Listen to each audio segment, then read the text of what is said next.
My top 10 tips for planning the perfect pop-up. That's a mouthful.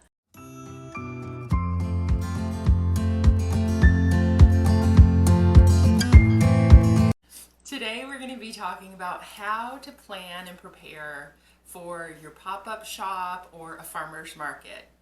If we haven't yet met, my name is Allison and I use my 20 plus years of home-based baking and business experience to help you put your baking business on the fast track to being a success.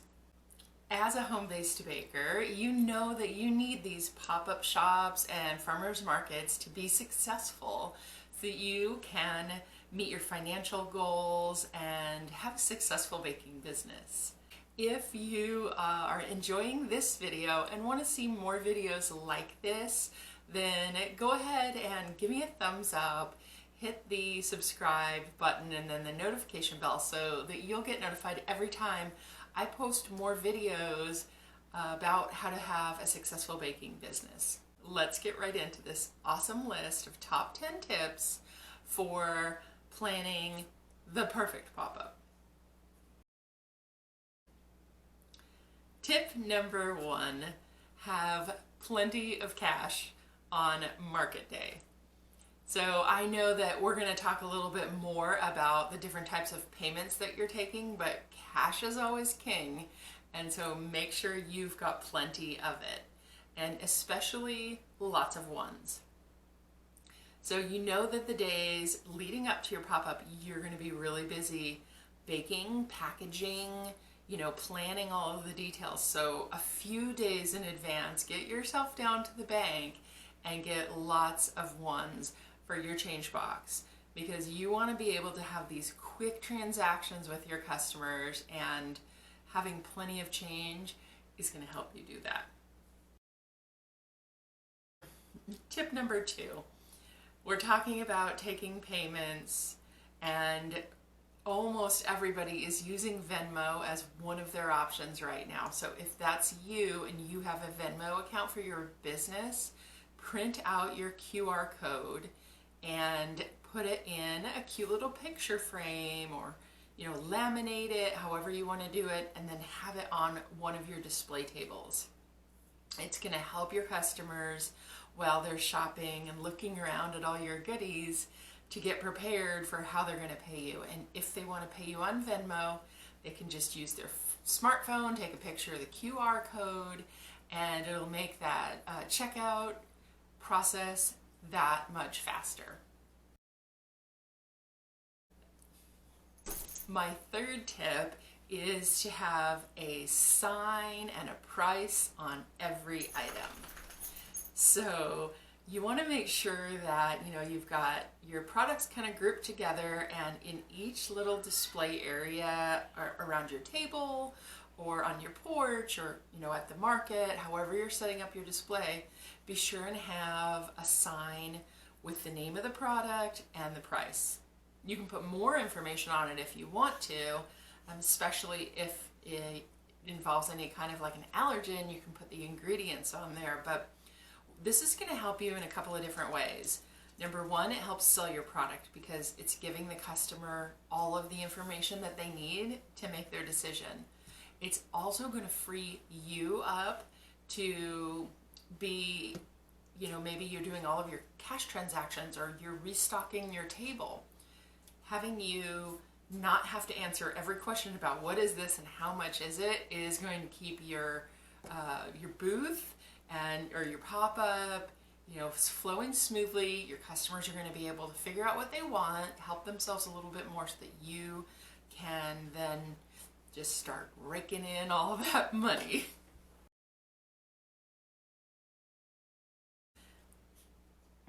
All right, so my 4th tip is ask your customers to tag you on Facebook once they get their product home, to take a picture of it, to leave a product review, and to tag you on Facebook.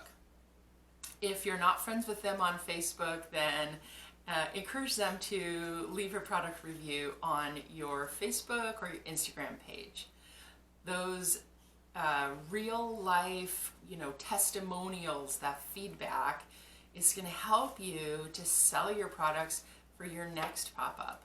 When you're starting to do your advertising, you want to be able to use your customer quotes and little things that they've said, whether it's in a text message, on your Facebook page, wherever people are saying how much they like your product, you want to be able to reuse that in your advertising. So encourage your buyers to tag you or to leave a review on any one of your social media pages. My dog's being weird. Tip number 5 is to individually package and have single servings of all of your products. It almost goes without saying, this is 2021 while I'm filming this video, and I think that we're all being extremely careful with packaging, sanitation, germ control, all of that, but I had to put that one in there. Individually wrap all of your products and make sure that there's no taking a slice out of something on market day.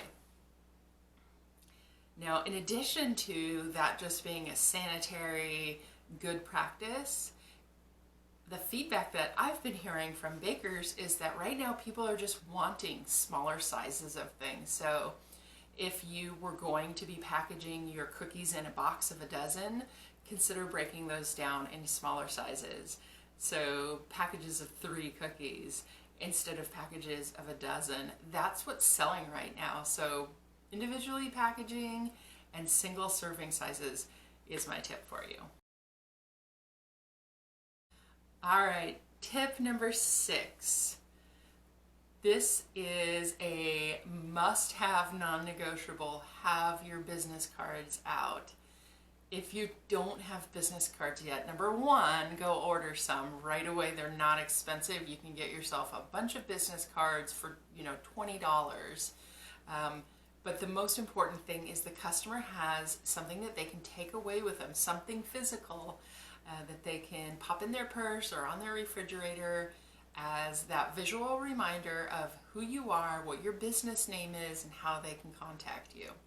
So if you have to just print off flyers, that's okay too. But have something physical that your customers can take away with them, and make sure that you're capturing that repeat business. You've done all this work to get your customers to come to your pop-up, and your next pop-up, you want to get those same customers back and more.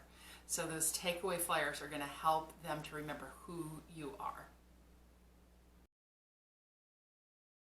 Jump right in with tip number 8, and that is to create a Facebook event for your pop-up. Now this is not the same thing as promoting it on Facebook. You want to actually go into your Facebook page and create an event for your pop-up. This is going to do a couple of things. It's going to send out reminders to people, and it'll be another form of promoting that is just a no-brainer. So if you've ever noticed on your Facebook account, you're constantly getting notifications for events you don't even know about. I had a Facebook reminder today for Timmy's birthday parade. I don't even know a Timmy. And so imagine if that were your pop-up shop. You can really capture some new customers that way. So creating a Facebook event for your pop-up is a no-brainer for getting more customers in. All right, tip number 9. Tip number 9 is have a card reader for customers who don't have cash and don't have Venmo. Credit cards can potentially consist of 60 to 70% of your sales, and sometimes people are just coming by your pop-up spontaneously. So you're being able to accept payment from them however they want to pay is super important. If you don't have a card reader yet, there's a link in this video where you can get a free Square reader. And if you haven't heard of Square or you're not familiar with it yet, it is a super easy platform to accept payment that works for online sales and in-person sales. Speaking of online sales, I just want to let you know that if you don't have a website yet for your business, you can check out my video on how to build your own e-commerce website so that you sell your baked goods online, and that tutorial is going to be linked in the description box as well. All right, and my final tip for you is tip number 10 is to consider upgrading your table display to include one of the form-fitted tablecloths that are made of spandex. Now, I know this sounds crazy and you're probably thinking like, why do I even need to upgrade my tablecloth? But it is unpredictable weather almost all the time. It can be hot and sunny one day and windy the next, and your booth is going to look so professional with one of those fitted tablecloths that doesn't blow around in the breeze. So put that on your booth bucket list, the spandex form-fitted table coverings that just eliminate all of that chaos that comes with a windy day at the market or a windy day at your pop-up shop. You can also find a link to one of those table coverings in the description box. If you'd like to take your pop-up booth and your farmers market game to the next level, consider joining my 5-day pop-up boot camp. In this course, I've got 5 days jam-packed with information designed to help you sell your baked goods. It covers how to do online pop-ups, pop-ups from your home, farmers markets, booth setup, timelines, checklists, and so much more. You can also find a link to that pop-up bootcamp in the description box, and you can comment below if you have any questions about it or you want to see more videos about pop-ups in general. Just let me know in the comments. Thanks for watching, and I will see you in the next video.